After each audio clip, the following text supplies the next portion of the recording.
ഈ ഒരു ajrak print kurti highlight ചെയ്യാൻ വേണ്ടിയിട്ടാണ് ഇന്ന് എടുത്തിട്ടുള്ളത്. അപ്പോൾ ഹൈലൈറ്റ് ചെയ്യാൻ വേണ്ടി ഞാൻ സ്വീക്കൻസും അതുപോലെ സ്റ്റിക്ക് ആൻഡ് ഗമ്മും എംബ്രോയ്ഡറി ത്രെഡാണ് ഞാൻ യൂസ് ചെയ്യുന്നത്. അപ്പോൾ ഇത് വെച്ചിട്ട് എങ്ങനെയാണ് ഹൈലൈറ്റിങ് ചെയ്യുന്നതെന്ന് നമുക്ക് നോക്കാം. ഈ ഒരു കുർത്തിയിൽ ഇത്രയും പോർഷനാണ് ഞാൻ ഹൈലൈറ്റ് ചെയ്യാൻ വേണ്ടി പോകുന്നത്. അപ്പോൾ നെഞ്ചിൻ്റെ ഭാഗത്ത് കാണുന്ന പോർഷൻസിൽ, പിന്നെ ഈ കാണുന്ന മോട്ടിഫുള്ളാണ് ഞാൻ സ്വീക്കൻസ് സ്റ്റിക്ക് ചെയ്യാൻ വേണ്ടി പോകുന്നത്.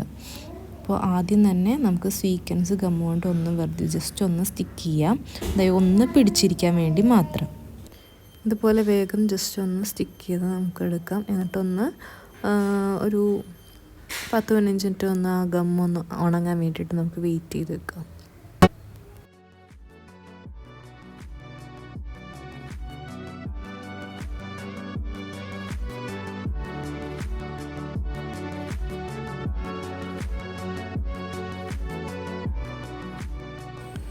സ്വീക്കൻസ് എല്ലാം തന്നെ ഒരുവിധം ഉണങ്ങിയിട്ടുണ്ട്. അപ്പോൾ അതിനുശേഷം ഞാൻ നോർമൽ ത്രെഡ് സൂചിയിൽ കോർത്തിട്ട് ഒരു 2 ലെയർ ത്രെഡ് എടുത്തിട്ടാണ് ഞാൻ ജസ്റ്റ് ആ സ്വീക്കൻസിൻ്റെ ഉള്ളിൽ ചെറിയൊരു ഹോൾസ് ഉണ്ട്, ജസ്റ്റ് ഒന്ന് സ്റ്റേ ചെയ്യാൻ വേണ്ടി മാത്രം ഒരു സ്റ്റിച്ചിട്ട് കൊടുക്കുകയാണ് ചെയ്യുന്നത്. അപ്പോൾ ത്രെഡിൻ്റെ പുറകിൽ ഞാൻ കെട്ടിട്ടിട്ട് താഴേന്ന് മുകളിലേക്കാണ് കുത്തിയെടുക്കുന്നത്.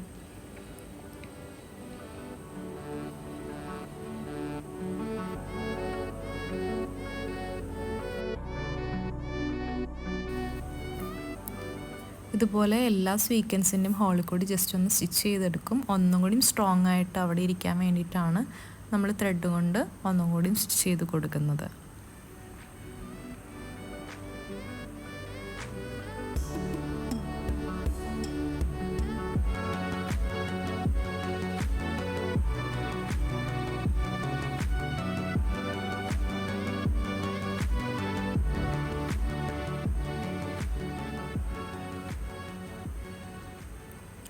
ഇതിലെല്ലാത്തിൻ്റെയും സീക്വൻസിൻ്റെ ഉള്ളിൽ കൂടി സ്റ്റിച്ച് ചെയ്ത് എടുത്തിട്ടുണ്ട്, കാണാമല്ലോ.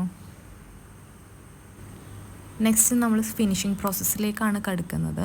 ഈ സ്വീക്കൻസിൻ്റെ ഔട്ടർ ലെയറിൽ നോർമൽ ചെയിൻ സ്റ്റിച്ചാണ് ഇട്ട് കൊടുക്കുന്നത്. അതിന് വേണ്ടിയിട്ട് ആങ്കർ ത്രെഡ് 6 സ്റ്റാൻഡും അങ്ങനെ തന്നെ നമ്മൾ യൂസ് ചെയ്യുന്നുണ്ട്.